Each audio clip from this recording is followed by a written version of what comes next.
And hello, welcome back to my channel. My name is Debra E. Johnson, and the theme here is Tell of His Goodness, where I tell about the goodness of Jehovah God. Sometimes I might even talk about the Trinity, but I will always be talking about the goodness of God toward us. And so today, as I continue the series, the Tell of His Goodness series, I am actually talking from the book of Numbers today. So we're going to get a short view of the book of Numbers and how God has goodness in the book of Numbers. As we know about the Israelites at this point, they have gotten delivered from Egypt. They're looking to go into their new home.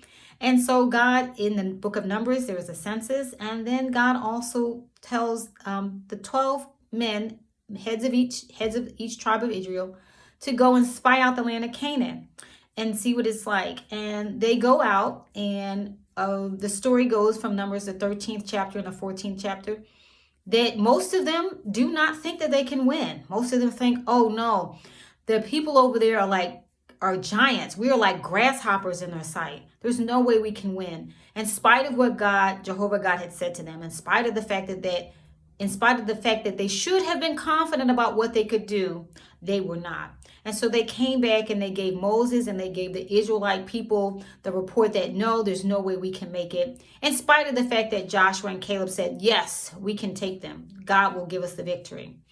And so they end up rebelling against Jehovah God, and Jehovah God gets angry and says, you know what? Because you've rebelled, your entire generation will not make it into the promised land. Your children that you thought would get killed out here in the wilderness, that you said, oh gosh, we came out here and our families and our wives and everything is going to get destroyed. Those children that you talked about, those children will make it into the promised land, but you will not. The only people of that generation that made it into the promised land were Joshua and Caleb.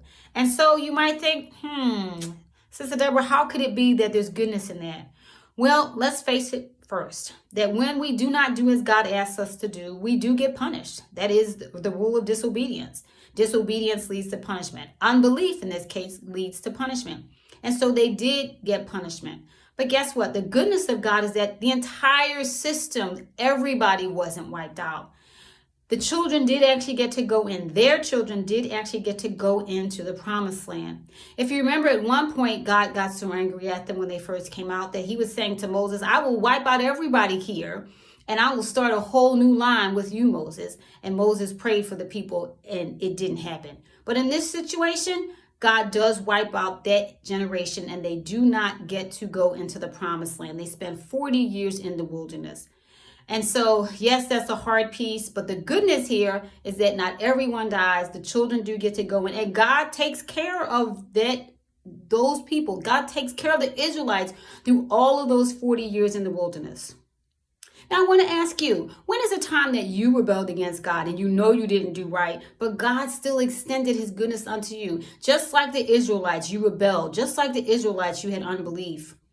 And you didn't make it. I know I've had times when I didn't do what was right and God punished me. And I just had to say, you know what, God, I'm sorry. Please let me not go through that way again because I don't need the punishment. I don't need the stress. I don't need the grief. And so I'm encouraging you, just as God took care of the Israelites in the midst of that circumstance, even in rebellion, some did have to pay for the rebellion, but not everybody. Think about the times when God allowed you to come through and you didn't end up getting totally cut off because of a choice you made. And I'm sure as you think about it and consider it, you too will see the goodness of God. This is Debra E. Johnson. Thanking you so much for being here with me as I tell of his goodness. Please make sure you tell of his goodness. Tell of his goodness. Share of a time when, yes, you know I know I didn't do right, but this is how God took care of me. And as you tell of his goodness, more and more people will be convinced to see that God really is good to us no matter what is going on. Thank you so much for taking the time to be here with me. Thank you for all of my subscribers. A shout out especially to my 100th subscriber, Jocelyn. Thank you so much. Please come again and again to be with me as I tell of his goodness, as I talk about what God has done. And if you want to support even more, please look at the links that are in the description box.